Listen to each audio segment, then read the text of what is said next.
सब प्रभु यीशु मसीह के मधुर नाम में आप सबको जय मसीह की। और प्रभु आप सबको आशीषित करे। और मैं विश्वास करता हूं कि प्रभु ने आप सबको अब तक संभाला होगा और मेरे सुनने वालों को भी प्रभु ने आशीष दी होगी, मैं ये बिलीव करता हूं। और आज के दिन, इससे पहले कि हम परमेश्वर के वचन में चलें प्रियो,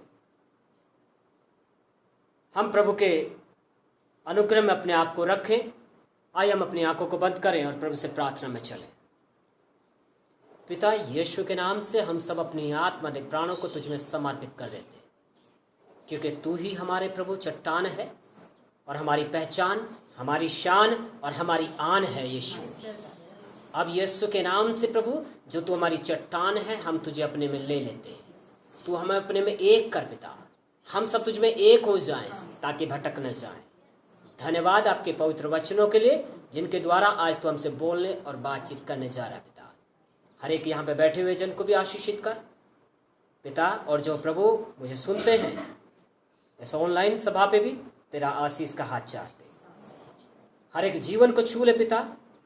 और इस समय मैं अपनी आत्मा दे प्राणों को तुझ में समर्पित कर देता, तुझसे कहता पवित्र आत्मा अनुग्रह कर कि मैं यीशु की आवाज़ को सुनने पाऊँ और तेरी महिमा को प्रकट करने पाऊँ, यीशु के नाम में आमेन आमेन।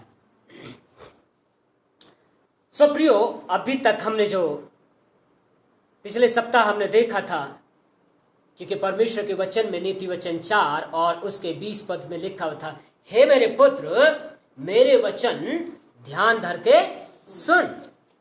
प्रॉब्लम यही है, और मैंने जो पिछले हफ्ते बातचीत किया था कि लोग एक क्षेत्र में बहुत अच्छे हो जाते हैं पर दूसरे क्षेत्र में अपने आप में कमजोर, अपने आप में बदहाल, अपने आप में जो है उनके अंदर कुछ भी दिखाई नहीं देता।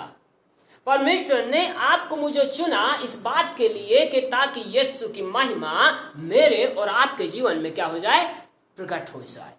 पर समस्या यह है कि जब हम उसके वचनों को समझ नहीं पाते, उसके प्रेम को समझ नहीं पाते, तो हम ऐसे ही चर्च में आते, ताली बजाते और निकल जाते। लेकिन परमेश्वर ने आपको मुझको सिर्फ इसके लिए नहीं बुलाया है। परमेश्वर ने इसलिए बुलाया है ताकि परमेश्वर के पुत्र की महिमा आपके जीवन के अंदर, मेरे जीवन के अंदर पूरी होती चले जाए। क्योंकि यीशु ने कहा है, वो इसलिए आया ताकि पाप का क्या कर दे, नाश कर दे, पाप का नाश कर दे। और यीशु ने नाश किया है। और वो आया, यूहन्ना 10:10 कहता है कि तुम आनंद पाओ और बहुतायत का। यीशु मसीह आपको मुझको आनंद देने के लिए आया। पर जब हम अपनी खुद की जिंदगियों को देखते हैं तो एक जिंदगी में एक क्षेत्र में हमें आनंद प्राप्त होता है पर दूसरे क्षेत्र में आनंद नहीं होता। लेकिन यीशु मसीह जो बात कर रहे हैं ये है कंप्लीट ट्रांसफॉर्मेशन की बात, ये पूरे परिवर्तन की बात कर रहे हैं। पर होता क्या है कि लोग अपनी जिंदगियों को पूरे तरीके से हर क्षेत्र में प्रभु को समर्पण नहीं करते, और जब समर्पण नहीं करते तो एक क्षेत्र में बदलाव आता है पर दूसरे क्षेत्र में बदलाव नहीं आता। कारण ये नहीं है कि नीचे हमें सुसमाचार ठीक से नहीं बताया। सुसमाचार तो एक ही है, यीशु की मौत और उसका जी उठना। सुसमाचार तो यही है, पर सारा बाइबल इसी सुसमाचार पे आधारित है। पूरी बाइबल इसी सुसमाचार के लिए, इसी सुसमाचार में और इसी सुसमाचार के द्वारा निर्धारित की जाती है। क्योंकि सेंटर पॉइंट अगर कोई है तो उसका केंद्र बिंदु अगर कोई है तो वो यीशु मसीह है इस पूरी बाइबल का, और कोई भी नहीं। और सृष्टि जो रची गई वो किस बात के लिए रची गई, यीशु मसीह के लिए, यीशु मसीह के द्वारा ये रची गई है।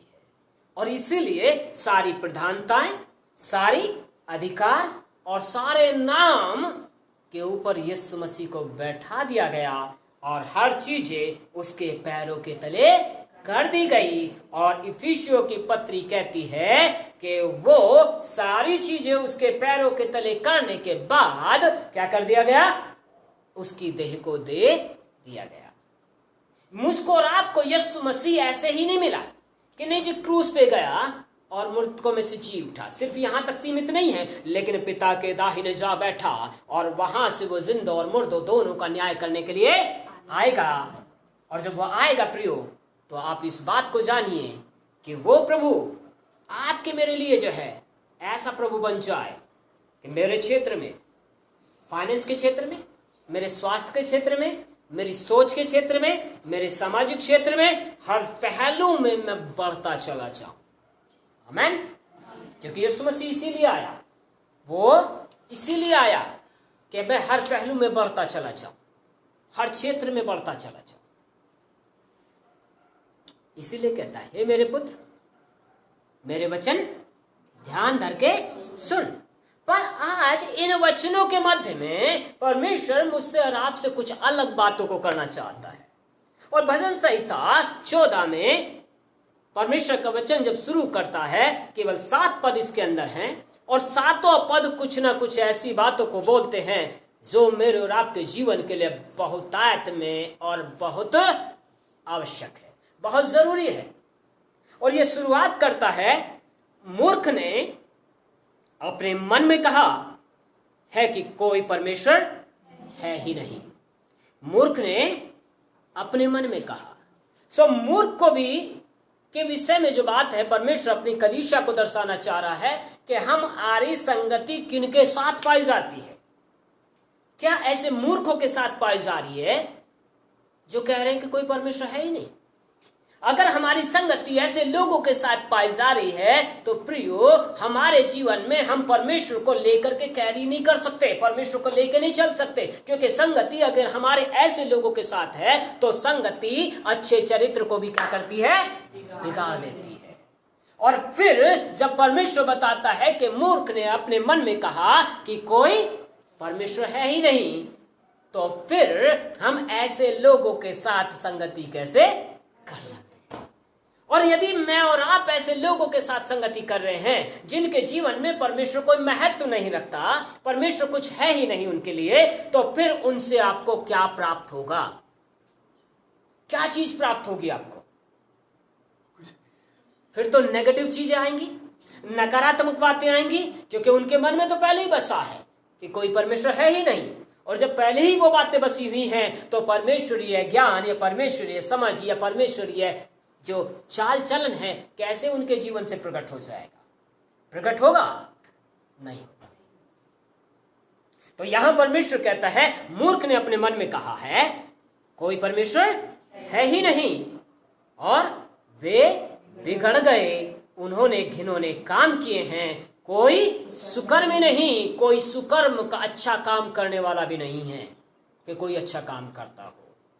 तो जब उनके काम भी बेकार हैं, वो पूरे तरीके से बिगड़े हुए हैं, फिर भी कई मसीहों को, कई चुने हुओं को ऐसी लालसा रहती है कि वो उन लोगों के साथ ही समय बिताना चाहते हैं। कई ऐसे लोगों के साथ समय बिताना चाहते हैं जो अपने जीवन में ये कहते हैं कि कोई परमेश्वर है ही नहीं।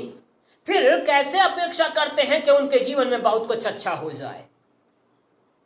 हम प्रार्थनाएं रखते हैं, हम विनती रखते हैं परमेश्वर के लोगों के सम्मुख कि मेरे लिए प्रार्थना करो, मेरे परिवार के लिए प्रार्थना करो, मेरे खुद के जीवन के लिए प्रार्थना करो, पर प्रार्थनाएं व्यर्थ हो जाती हैं प्रियो।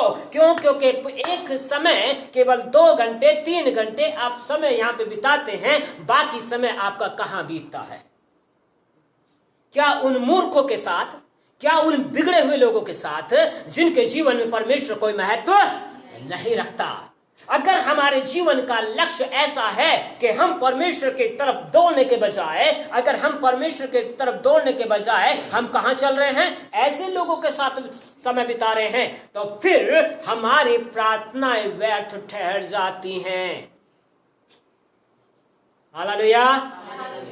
हमारी प्रार्थनाएं व्यर्थ ठहरती हैं क्योंकि उनका चाल चलन बिगड़ा हुआ है, उनके काम अच्छे नहीं हैं। और फिर हम अपेक्षा कर लें कि उनके साथ समय बिताने के साथ में परमेश्वर हमारी सुन ले। कैसे सुनेगा? वो नहीं सुन सकता। क्योंकि परमेश्वर किसके बीच में वास करता है? धर्मी लोगों के बीच में वास। लेकिन जिनकी चाल बिगड़ी हुई है, जिनकी सोच बिगड़ चुकी है, क्योंकि वो घिनौना ही सोचते हैं, और उन लोगों के साथ परमेश्वर के लोग अगर संगति करने लग जाते हैं, फिर अपेक्षा नहीं करते कि उनकी प्रार्थनाएं उनको मिल जाएगी, उनका उत्तर उनको मिल जाए। नहीं मिलेगा। मैं आपको धोखे में नहीं रखना चाहता, क्योंकि परमेश्वर के वचन में लिखा हुआ है, परमेश्वर अपनी प्रजा का न्याय जब करेगा तो उनके जीवन का लेखा वो किससे लेगा? किससे लेगा? चरवाहों से, पासवानों से, प्रभु के दासों से। सो इसीलिए वचन में लिखा हुआ है कि यशायाह कहता है कि उनके घावों को लोग ऊपर ऊपर से बांधते हैं, उनके घावों को ऊपर ऊपर से करते हैं, उनका पाप नहीं दर्शाते। मैं आपको आपका पाप दर्शा रहा हूं, क्योंकि मैं अपने जीवन के अंदर परमेश्वर के उस न्याय से बचूंगा, क्योंकि मैं आपके जीवन का जो पाप है, यदि हम बिगड़े हुए लोगों के साथ, यदि हमारी लोगों की चाल चलन गलत है, ऐसे लोगों के साथ हम संगति कर रहे हैं, और फिर हम कहते हैं हमारे प्रार्थना करो, आपका प्रार्थना का उत्तर आपको नहीं मिलेगा। समझ लीजिए इस चीज। पिछले हफ्ते हमने देखा था, हे मेरे पुत्र मेरे वचन ध्यान धर के सुन। कैसे हम सुनते हैं? यहां से पुलपिट से खड़े होकर के कोई भी परमेश्वर का जन जब वचन को प्रीच करता है तो वो इसलिए दिया जाता है क्योंकि बाइबल कहती है वो वचन माने जाए। लेकिन यदि वो माने नहीं जाते तो फिर किस लिए सुने जाते? वो इसलिए सुने जाते हैं कि यहां तो हम भक्ति का भेष भरें लेकिन शक्ति को ना पहचाने। बाइबल कहती है कि वो बिगड़ गए हैं। कौन बिगड़े हैं? किसी दूसरे की बात नहीं करता, उसके खुद के लोग बिगड़ गए हैं, क्योंकि वो भक्ति का भेष भरते हैं और उसकी शक्ति को नहीं जानते, नहीं पहचानते। क्यों? क्योंकि जो लोग ऐसे हैं उनके जीवन में आशीष नहीं श्राप आता है। प्रियो, मैं इसी बात को दर्शा रहा हूं आपको। और ये कहता है वे बिगड़ गए, उन्होंने घिनौने काम किए हैं, कोई सुकर्मी नहीं। परमेश्वर ने स्वर्ग में से मनुष्य पर दृष्टि करी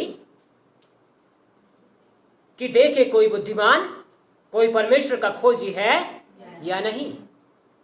परमेश्वर आज भी दृष्टि करता है प्रियो।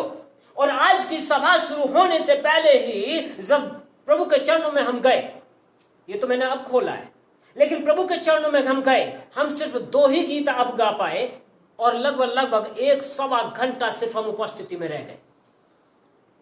और परमेश्वर की उपस्थिति इतनी ज्यादा थी कि उसमें सिर्फ आंखों से आंसू ही टपक रहे थे। उसकी वेदना प्रकट हो जा रही थी कि परमेश्वर आज इस बात से बड़ा दुखी है कि उसके अपने लोग बिगड़ गए हैं। ये पूरा वचन को जब हम पढ़ते हैं तो वहां पे 7वां पद कहता है, ये आपका भजन संहिता 14 में हम लोग चल रहे हैं, कहता है भला होता कि इस्राएल का उद्धार सिय्योन से प्रकट होता। भला होता, इसका मतलब अभी भी जो है लोगों के जो उद्धार की प्रक्रिया कहां पे चल रही है? स्वर्ग की तरफ नहीं देख रहे लोग सिय्योन की तरफ नहीं देख रहे। लोगों का भरोसा लोगों के ऊपर है, लोगों का भरोसा फाइनेंस के ऊपर है, लोगों का भरोसा किसी न किसी बात के ऊपर है, परमेश्वर के ऊपर भरोसा नहीं है। इसीलिए कहता कि भला होता। आज मुझे सुनने वाले आपका भी क्या हाल है मुझे नहीं पता। हर एक जो यहां पे बैठा है, हर एक के जीवन में यही बातें हैं। क्या हमारे जीवन के उद्धार की प्रक्रिया हम परमेश्वर से चाहते हैं कि छुटकारा हमारा परमेश्वर से हो जाए? चाहे फाइनेंस में हो, चाहे हमारे स्वास्थ्य में हो, चाहे दुष्टताओं से छूटने का तरीका हो, क्या हमारा भरोसा लोगों पे है? क्योंकि लोगों पे है तो हम तुरंत फोन खड़काते हैं। हम तुरंत क्या करते हैं? फोन खड़काते हैं।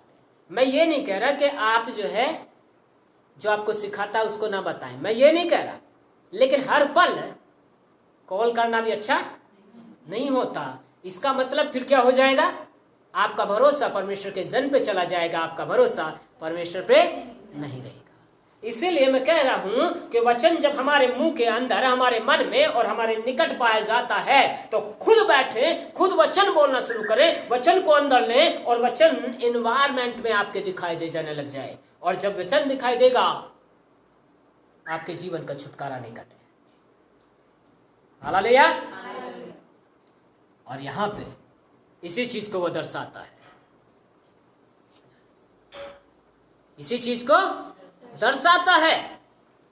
और वो ये कहता है, परमेश्वर ने स्वर्ग में से मनुष्यों पर दृष्टि की कि देखे कोई बुद्धिमान, कोई परमेश्वर का खोजी है या नहीं। आज कितने लोग परमेश्वर को खोज रहे हैं, कितने लोग अपने जीवन में परमेश्वर को महत्व देके चल रहे हैं। अगर हम अपने जीवन में परमेश्वर की खोजी नहीं है प्रियो, तो हम किस बात के खोजी हैं? क्या सिर्फ हम चंगाई की खोजी हैं? क्या हम सिर्फ फाइनेंस के खोजी हैं? क्या हम सिर्फ जो है शांति के खोजी हैं? लेकिन यीशु मसीह न केवल आपकी शांति, आपकी चंगाई, आपका छुटकारा, लेकिन इन सबसे बढ़ के परमेश्वर कहता है जहां मैं रहूंगा वहां तुम भी रहोगे। हालेलुया। वो केवल एक पल के लिए आपको रखना नहीं चाहता है, वो आपको अनंत काल के लिए अपने साथ में रखना चाहता है। उसकी ये दिली इच्छा है। आपकी इच्छा क्या है? आप किस तरीके से खोजना चाहते हो उसको? क्या सिर्फ एक चंगाई महत्व है? क्या सिर्फ जो हमारी शांति महत्व है? क्या हमारा जो है फाइनेंस से छुटकारा महत्व है? लेकिन महत्व हो जाना चाहिए कि मैं प्रभु और उसके मृत्युंजय की सामर्थ को खोजने वाला हो जाऊं। हालेलुया।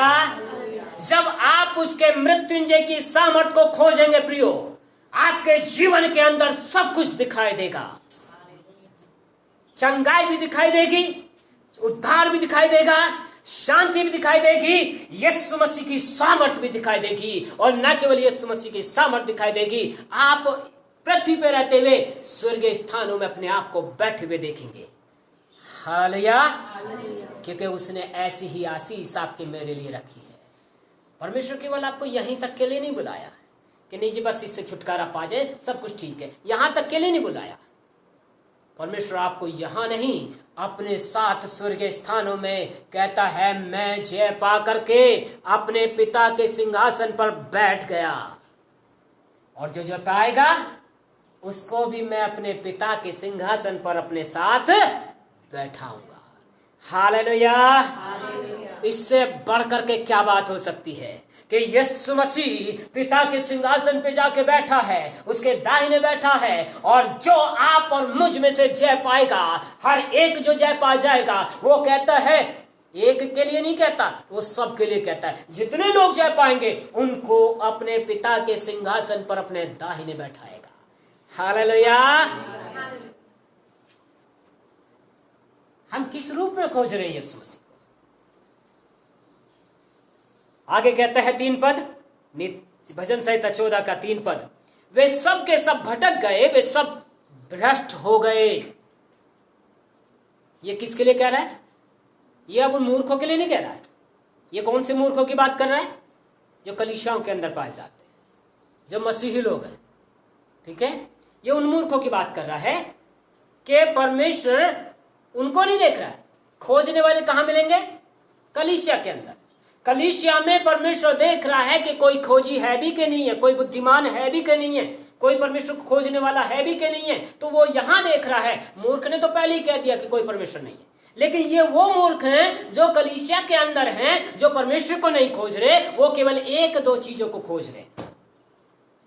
आज कलीसिया इन्हीं चीजों से भरी हुई है, ऐसे ही मूर्ख लोगों से भरी हुई है। लेकिन यीशु मसीह मूर्ख नहीं बनाना चाहता। उसने किसको चुना? निर्बुद्धियों लोगों को चुना, कंगालों को चुना, ताकि निर्बुद्धि को क्या बना दे? बुद्धिमान बना दे, निर्बलों को बलवान बना दे, कंगालों को धनवान बना दे। कंगाल ये जो अपने दिलों में भी कंगाल है, अपने मन में भी कंगाल है। समाज ने तो कह दिया तू इस जाति से तू कंगाल है, तो वो तो वैसे ही कंगाल बन के बैठ गए, उसी सोच के साथ बैठे ना। लेकिन यीशु मसीह उस सोच से बदल करके आपको कंगाली से निकाल के उस जो खुद चट्टान है उसमें खड़ा करना चाहता है। हालेलुया। जो अपने आप में बहुत कुछ समझते हैं, उनके जीवनों को लज्जित करना चाहता है। जो कहते हैं ना कि हम इस जाति से और उस जाति से, वो उनको लज्जित करना चाहता है। इसलिए परमेश्वर उन गिरोहों को उठाता है ताकि परमेश्वर अपनी महिमा उस गिरोह में दिखा दे। हालेलुया। वे सब के सब भटक गए, सब भ्रष्ट हो गए। आज भी मसीही लोग भ्रष्ट पाए जाते हैं, आज भी मसीही लोग भटक गए हैं। क्यों? क्योंकि कोई परमेश्वर का खोजी नहीं है, कोई परमेश्वर को खोजने वाला नहीं है, और परमेश्वर का दिल इन बातों से रोता है। प्रियो, आज सुबह यही हुआ, उसने अपने दिल को प्रकट कर दिया और वो रोता चला गया, उसके आहें भर भर के रोता चला गया। आज भी उसकी यही वेदना है कि उसके अपने लोग भटक गए जिनके लिए उसने अपने आप को दे दिया, जिनके लिए उसने कांटों का ताज सहा, जिनके लिए उसने हाथों में कीले ठुकवाई, जिनके लिए उसने अपने आप को छलनी करवा लिया कोड़ों से, वो लोग भटक गए। कहता है, क्या किसी अनर्थकारी को कुछ भी ज्ञान नहीं रहता? क्या किसी के अंदर इतना भी ज्ञान नहीं है कलीसिया के अंदर कि वो आपस में एक दूसरे को ही खाने पर लगे पड़े, आपस में एक दूसरे को ही मार काटने पर लगे पड़े हैं, आपस में एक दूसरे की बुराइयों में ही लगे पड़े हैं, आपस में एक दूसरे को ही जो छलनी करना चाहते हैं? क्योंकि यही तो कहता है, जो मेरे लोगों को ऐसे खा जाते हैं जैसे रोटी, और परमेश्वर का नाम नहीं। क्योंकि लोग परमेश्वर के नाम लेने के बजाय बाकी चीजों का सबका नाम लेंगे, पूरा दिन उसी में निकल जाएगा। प्रभु के नाम की बात नहीं करेंगे, वचन की बात नहीं करेंगे। किसकी बात करेंगे? अगर किसी के पास समस्या है तो फिर उससे आप किसी और बात को नहीं सुन सकते, उसके पास सिर्फ समस्याओं को सुनेंगे। अगर किसी का मुंह जो है बुराई करने की आदत पड़ गई है तो वो सिर्फ बुराई ही करता है, और जब तक उसको खाना नहीं पचता, जब तक कि बुराई ना करे। तो आज लोगों की समस्या यही हो गई है कि उनके पास जो है वो उसी पे बात करते हैं। अगर भैया परमेश्वर है तो परमेश्वर की बात करेंगे, प्रभु है तो प्रभु की बात करेंगे। प्रॉब्लम यही है आज मसीहों की, उनके पास, तभी कहता है ना प्रभु, वो स्वर्ग झुका करके देखने के लिए चला आता है, मनुष्यों में कोई बुद्धिमान बचा भी है कि नहीं बचा है, कोई खोजने वाला बचा भी है या नहीं बचा है। इसलिए पिछले दिनों में जब हमने सीखा था, यदि तू चंगा रहना चाहता है तो अपने मुंह को क्या कर? बुराई से रोक रख। अंदर निकल के भी आए ना, तब भी उसको वहीं रोक दे, इससे बाहर मत निकलने दे। और मन में आए तो उसको यीशु के सम्मुख कह दे, प्रभु ये आ रहा है, दूर कर मेरे जीवन से, मैं इसे बोलना नहीं चाहता, इसमें जीना नहीं चाहता। क्योंकि बुराई कुछ और नहीं करेगी, लेकिन आपके जीवन में क्या लेके आएगी? बीमारी को लेके आएगी, समस्याओं को लेके आएगी। 5वां पद कहता है, वहां उन पर भय छा गया क्योंकि परमेश्वर धर्मी लोगों के बीच में निरंतर रहता है। फिर ऐसे लोग जिनके पास में परमेश्वर नहीं है, बुराइयां हैं, समस्याएं हैं, ये घबराते हैं जब परमेश्वर की सामर्थ्य निकलती है। हालेलुया। जब परमेश्वर की सामर्थ्य बहती है तो ऐसे लोग जिनके मन बुराइयों में, ऐसे लोग जिनके मन जो है उबासी में या समस्याओं में इतने लद गए हैं, जो परमेश्वर को भूल गए हैं। और जब परमेश्वर अपने धर्मी लोगों के बीच में होके चलता फिरता है, ये लोग थरथराते हैं। हालेलुया।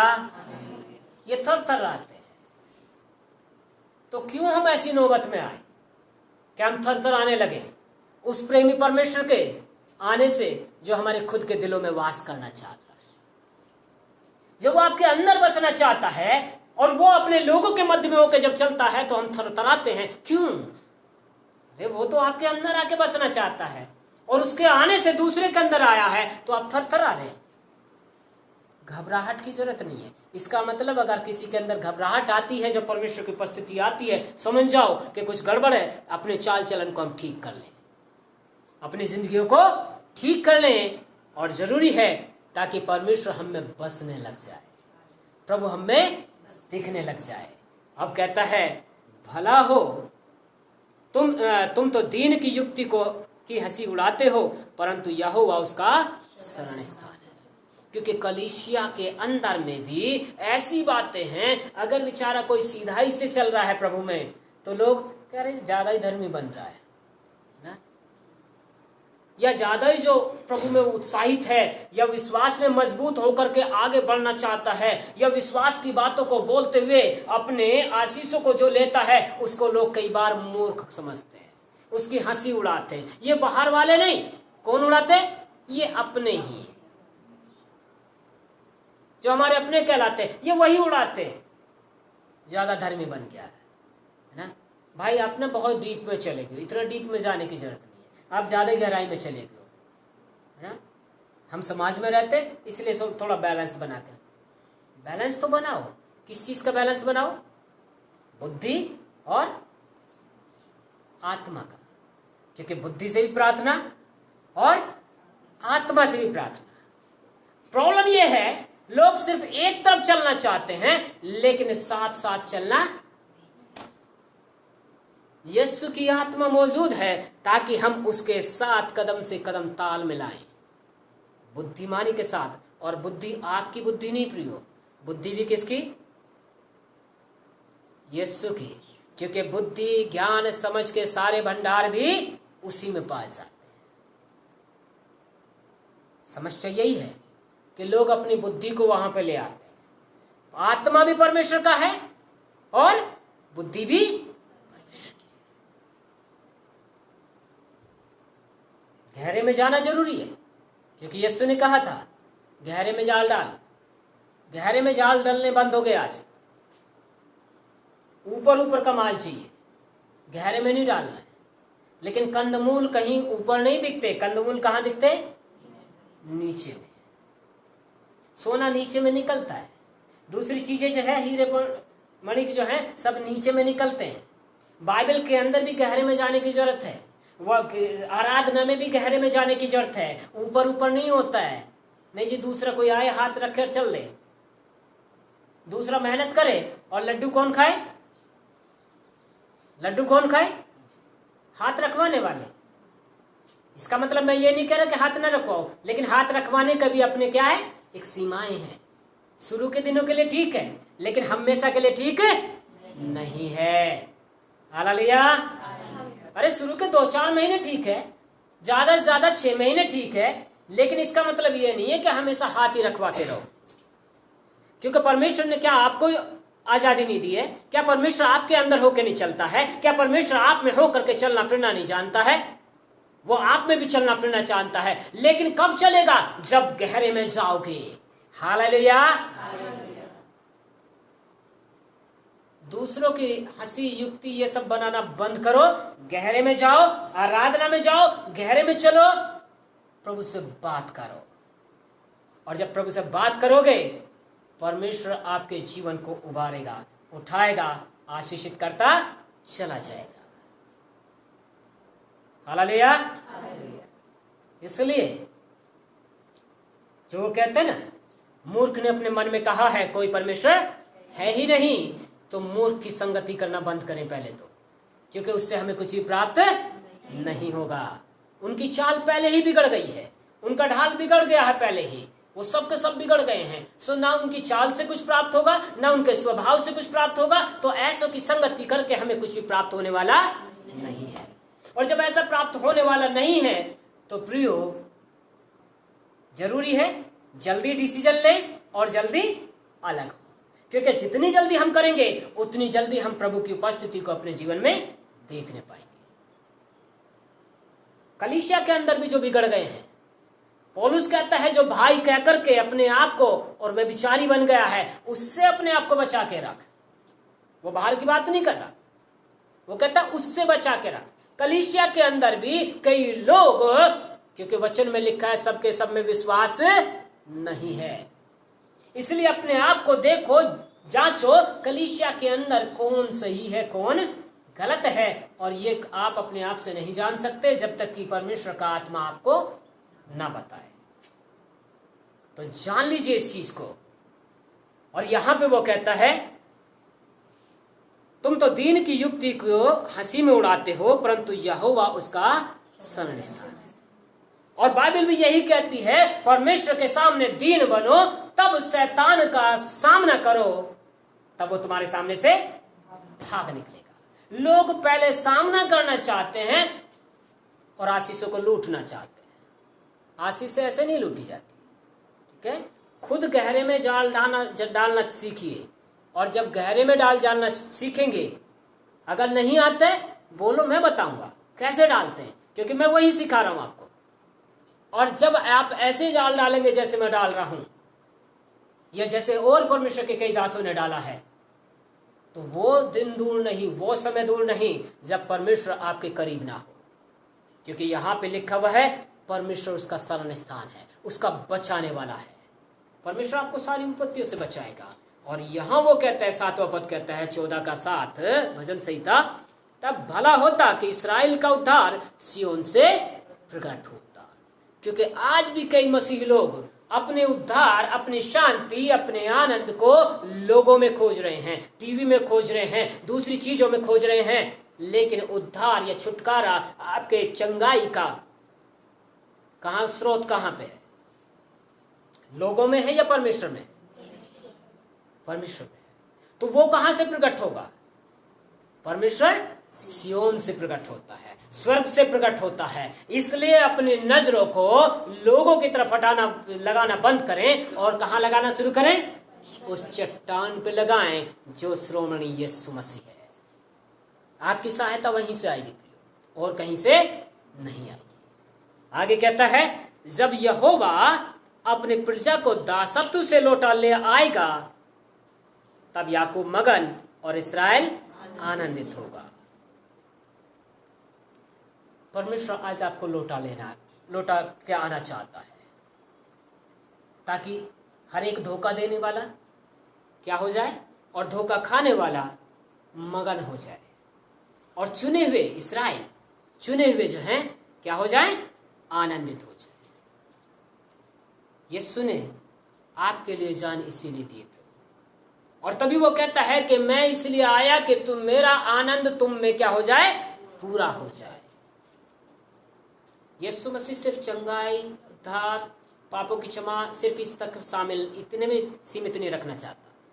यीशु मसीह भरपूर आनंद में रखना चाहता है। और भरपूर आनंद कहाँ आएगा? जब यीशु मसीह आपको हर बंधनों से लौटा ले आएगा, हर गुलामी से आजाद कर देगा। आज भी न जाने कितने लोग जो मुझे सुन रहे हैं, जो मुझे देख रहे हैं, हर एक जो यहाँ बैठा है, न जाने कितने लोग अपने जिंदगियों में कई क्षेत्रों में गुलामी में फंसे हुए हैं। लेकिन यीशु की यही चाहत है कि उस गुलामी से आपको क्या कर दे? आजाद कर दे। और जब आप आजादी में हो गए, तो याकूब मगन, इसका मतलब हर एक धोखा खाने वाला, धोखा देने वाला, दोनों क्या हो जाएंगे? मगन हो जाएंगे। और इस्राएल मतलब चुना हुआ आनंदित होगा। परमेश्वर ने आपको आनंद करने के लिए बुलाया है। आइए क्यों ना हम आनंदित हो और मगन हो, और उस प्रेमी में ध्यान से हम चलें, और ध्यान से हम देखें हमारी संगति किसके साथ है, हम किनके साथ समय बिताते हैं, हम किसके साथ रहते हैं, हम किसके साथ जो है ज्यादा अपनी बातों को करने में व्यतीत रहते हैं। या हमारे अंदर से परमेश्वर के वचन निकलते हैं। क्योंकि परमेश्वर का वचन यदि आपके मन में है तो मुंह पे आएगा, और मुंह पे आएगा तो आपके इन्वायरमेंट क्लियर होता चला जाएगा। कोई भी इन्वायरमेंट में कोई गलत चीज आपके जीवन पे हावी नहीं होने पाएगी। आमीन। परमेश्वर आप सबको आशीषित करे, और एक सुनने वालों को भी आशीष करे। आइए हम प्रार्थना में चले। महिमा से भरपूर पिता, हम तेरे चरणों के सम्मुख आते। तेरी यही दिली इच्छा है प्रभु कि हम सब के सब आनंद पाएं और बहुतायत में पाएं पिता। क्योंकि तूने हमें पिताजी केवल सिर्फ पाप क्षमा करने के लिए नहीं, केवल पिता थोड़ी देर की शांति देने के लिए नहीं, केवल प्रभु राजा हर एक बंधनों से आजाद करने के लिए ही नहीं, लेकिन प्रभु अपनी महिमा में प्रभु आनंदित और मगन होने के लिए प्रभु तूने हमें बुलाया है।